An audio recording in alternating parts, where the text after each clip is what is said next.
I went to Vegas, and that's when he had alcohol and he threw the bottle at me. I tried to catch it, broke my nail, and it hit me in the head. But once again, I don't know what he was truly thinking when he did that. Later then found out that that was her boyfriend and baby's father, and it was just crazy and disheartening and such an ugly position to be in, especially after feelings were involved. He continuously lied to me, telling me that they were not together, that he's moving out of the house that they live in together, and that they had like no more dealings with each other and it was just business related. Sadly, I fell for his manipulative lies, and after I told him I no longer want communication with him, he continuously tried to talk to me and just put me in a very uncomfortable position. I'm not going to disregard my faults in this situation. I definitely feel like there were certain things I could have went about differently, but I guess this is when we hung out one time. This is what he's saying. He also edits his text messages so he doesn't look crazy. Right here, he's saying that time is going to come soon, just hopefully it aligns right. Basically, he had told me that they're not going to be together anymore. He said if I was in love, I wouldn't feel how I felt about you. That's just faults in this situation. I definitely feel like there were certain things I could have went about differently, but I guess this is when we hung out one time. This is what he's saying. He also edits his text messages so he doesn't look crazy. Right here, he's saying that time is going to come soon, just hopefully it aligns right. Basically, he had told me that they're not going to be together anymore.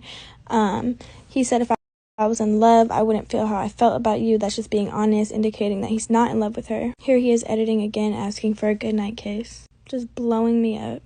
This is when I did try to ghost him, and he just continuously came around again and again and again and again. So this is one of the multiple fake numbers he's texted me off of. This is when I tried to tell Danielle what was happening, and he got involved and manipulated her into thinking that I was lying, and also said that I'm gonna mess up something good and the bond we have is irreplaceable, gaslighting and manipulating the situation again. Then I told him to tell her how he's in love with me because he continuously said it to me. His response was, why break a heart when I can just release it?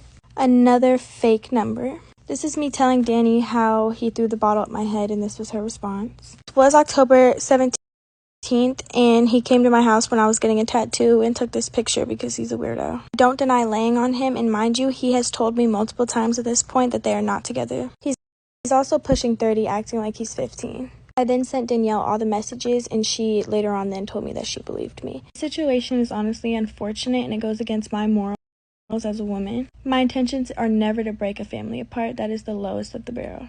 Believe me or don't believe me, that's just disgusting. Thankfully, I'm not blind to the fact that he's manipulating her or myself. He's also gaslighting the situation and trying to turn us against each other when really he was the problem from the beginning. Me and Danielle were more like acquaintances more than anything, more than friends, etc.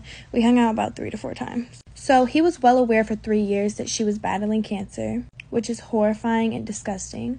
I had said stop calling me on the phone, and that's why he texted me bogus. I said what's bogus is you're trying to cheat while she has cancer. That was his response. He didn't like how I was coming at him. I said so stop hitting me.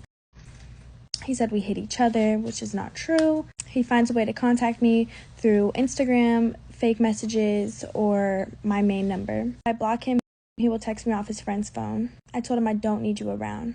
He also would act like he left stuff at my house and that he needed to come pick it up. There's multiple manipulative tactics that he used to try and get around me, and sadly I fell for them. I regret even acknowledging him in the first place and letting this even become a thing. I take full accountability of the things that I did participate in. Whether I did or did not know, that's not fair to her at all. He's pushing 30 and he thinks this is okay. That is honestly scary. I hate this guy got brought to the media when it could have been a conversation. I understand her frustration and I hold zero resentment towards her. I'm gonna leave it at this. Take it or leave it. I love you guys. Hello everyone, so I hope you guys have really listened to Alabama Barker's exposing secrets with the known about ex.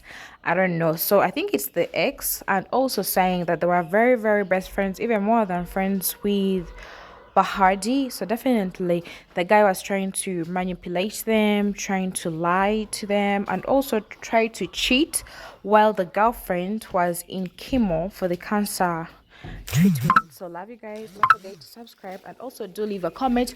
How do you comment on the secrets that Alabama has exposed?